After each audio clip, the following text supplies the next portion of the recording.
What is up, YouTube people? Cheers. It's been a minute since I've been out in the garage. It's been a minute since I've been recording anything out in the garage. We reoriented everything. These giant boxes are patio furniture that are going on the deck. Hopefully spring's gonna decide to show up at some point. We can get that out of here. Then these bikes will move forward to the garage. I might actually flip-flop those tonight because there's one bin of sporty stuff that I need to grab all the way in back there. But haven't been filming because I've been cleaning. Deep clean, which is much overdue. So yesterday, that entire bench was empty, except for the bin of carburetors, which I kind of need to keep there because I'm out of space in here. I have the 81 Blue Sporty up on the lift. This is a runner rider. I actually rode this back from the shop. However, I think the regulator's on its way out. It charges. I checked it with a voltmeter. Everything is working, but the generator light is not maintaining. So I'm going to try throwing a regulator in first. If it works, then we're good. If it doesn't work, I will send that generator to go get rebuilt. Then we'll slap that back in real quick. Still have to rebuild the generator on this one. It's not set up right. On Sportsters, you have the big washer that goes in the generator side. On a Big Twin, you do not. Generators interchange, but you need to swap out the washer. This doesn't have that. So we're gonna fix that one. And like I said, I might flip-flop these tonight. That'll be off camera. Move the boxes back over to this section. Then we have the 350 motor on the corner. I didn't tear that apart. I'm going to do a quick, let's see what's wrong with it. That was in a 90 maybe, Suburban. I don't know what's wrong with it. I don't know what the deal is. I think there was 2 cylinders that didn't have compression. So I'll pop the heads off. If it's just a valve job, we might keep that and refreshen up that 350. Not that I have anything to use it for. Next to that is the 302 non-roller. This is the original motor that came out of my truck. It ran and drove fine in the truck. Then it came out of the truck when I put the roller cam motor in there. And that went into the van because we blew it up coming back from Van Nationals in Minnesota. So van died on us. The original motor in the van gave out completely. The valves were probably a 1/4 inch sunk into the heads. I was amazed that it ran the way it did, but it was just down on power. And when I pulled that one apart and did a quick autopsy on it, like I said, the valves are shot. You can send them out and get them remachined with new seats. It's not worth it. You're better off just getting another set of heads. I think I have 8 or 9. Realistically, I probably have 3 or 4 sets of E7 heads.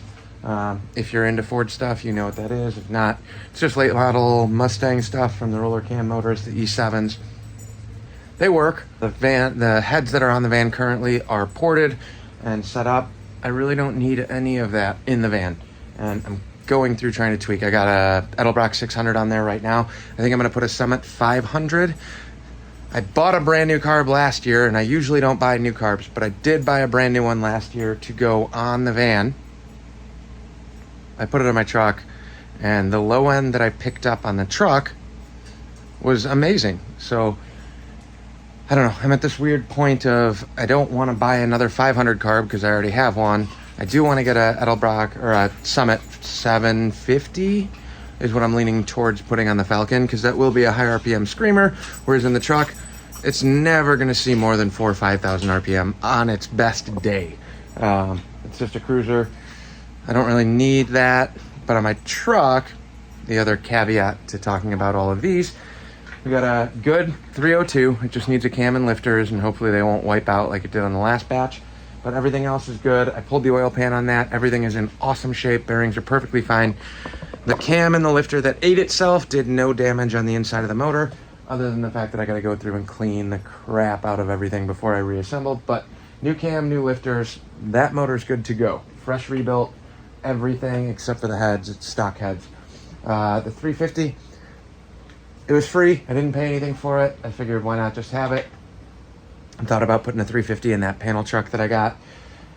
Well, then my buddy's got an automotive shop. He's got an LS that snapped the timing chain.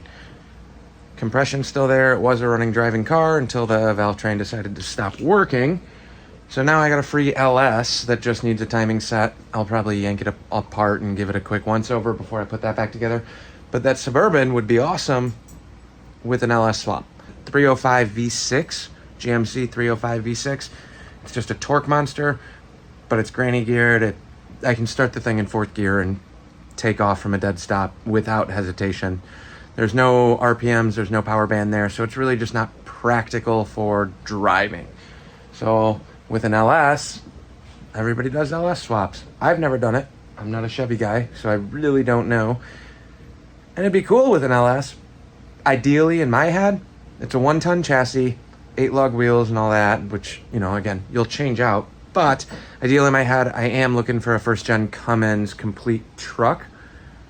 I'll spend the extra money, pay up, and do a Cummins swap on a 1-ton panel, Suburban panel truck, if you will. I think that'd be a pretty awesome ride. It would have all the torque in the world for pulling stuff, and like I said, I would use it like a regular truck. So that's kind of where we're at. Quick little update here in the garage. Tonight's goal, Blue Sporty, runs like a top. Ran great on the way here, but the regulator's on its way out, so I got a brand new regulator. I'm gonna swap this out. Maybe we'll film and split this into 2 videos, but I just wanted to give you guys a quick update since I've been slacking. If we come over to this side, I got the yellow toolbox that used to be next to the Red Bull cooler that never actually has Red Bull in it. This toolbox is going out. I bought this to downsize my garage when I was getting the big one. Well, that's already jam-packed and completely full. I have a nice new base at the shop upstairs that I bought. Didn't end up actually using it for anything. It's kind of half empty. I'm gonna bring that one back, and then I got a new upper section that's twice the size of this. This is fine size-wise, but the drawers are so small, it's completely impractical for anything that I do. So this will be getting a new toolbox that's way taller. You can keep everything condensed on this little side and have way more storage for some more stuff. And then same thing here. This crate table thing, I don't know what I'm doing with this. I might put my hardware shelf or bins high up on the wall. But that crate is what the shovelhead motor from... Oh, that's Stroker. No. What bike was that on? I don't remember. I bought a bike bought a shovelhead motor from Texas, and that was the crate for it. So I like having the remnants of that. There's 2 more pieces that are floating around somewhere, but I have a full crate to ship a motor if I end up buying and selling a shovel or an Evo or some sort of Harley V-twin motor. But that's where we're at. This will be here for 1 more day. Toolbox is coming back from the shop. I just gotta go through and empty this. This will go to the shop. I'll bring the bigger one back with more drawers. Then I can start sifting this out a little bit more. I finally went through this drawer. My socket drawer has always been a mess. Part of the reason for that is I don't have 1/2-inch drive metric socket. I had the tray. If I run the full big tray of standard and metric stuff, I don't have room for both of them to fit cleanly unless I put one up front and one up, like offset them. I don't like doing that, but I don't need metric tools. I have a plethora of them. I use them once in a blue moon. So the metric stuff is gone. I have way more room in that drawer. This might turn into the metric box because I don't use them. Nothing on these older Harleys are metric. Nothing on the older Fords are metric. It's just those weird, a couple on the roller cam late model stuff, but not regularly. So that's where we're at. Thanks for watching. Like, comment, subscribe. I got tons more stuff coming your way. We still need to finish this turd and do the cold start, will it run video, if you will. That's coming very soon, but this is a much faster fix, and I've been putting this off forever and had a new regulator sitting here for months. So throw the regulator in this, then this can come off the lift. Then we'll finish up the wiring on the charging system for that bike, throw the points in, get it timed, and try and start it. I'm waiting on a carb throttle cable support bracket. But other than that, we're pretty much there on that. I don't know. It is what it is. Thanks for watching. Like, comment, subscribe, all those fun things. Appreciate it. Sorry it's not a big heavy content video, but stick around if you're watching the channel. If you got bored with the van stuff, that's done, taken care of for now. Back to Harleys and hot rods. Catch you guys later.